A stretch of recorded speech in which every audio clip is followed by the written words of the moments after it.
সবজি নুডলসটা শীতের দিন খুব ভালো লাগে। আমার খুব পছন্দ।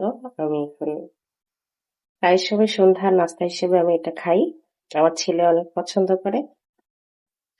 তো আমি এখানে সবগুলো সবজি একসাথে কেটে নিয়েছি।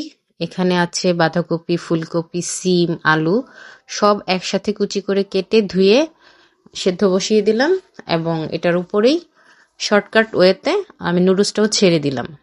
তো এই আমার সিদ্ধ করা হয়ে গেছে। এটা আমি একটা নেটে ঢেলে নিয়েছি, একটু পানি দিয়ে ঝরিয়ে নিলাম। তারপর একটু প্যান বসিয়ে পেঁয়াজ কাঁচামরিচ ভাজা ভাজা করলাম। এরপর একটি ডিম দিলাম। ডিমটা একটু লাল লাল হয়ে যাওয়ার পরে আমি নুডলস সবজি সব একসাথে করে ঢেলে দিলাম। এখন একটু লবণ দিয়ে দিলাম, যেহেতু আমি সেদ্ধতে লবণ দিইনি। তারপরে যে নুডলসের যে মশলাটা থাকে, দুইটা মশলা আমি দিয়ে দিলাম, তাহলে একটু ভালো বেশি স্বাদ হবে। এই তো আমার নুডলসটা একটু ভাজা ভাজা হয়ে গেল। একটু টমেটো দিয়ে দিলাম। শেষ। আমি এখন নামিয়ে সার্ভ করে নিলাম। উপরে একটু টমেটো সস দিয়ে নিলাম যাতে খেতে আরো সুস্বাদু লাগে।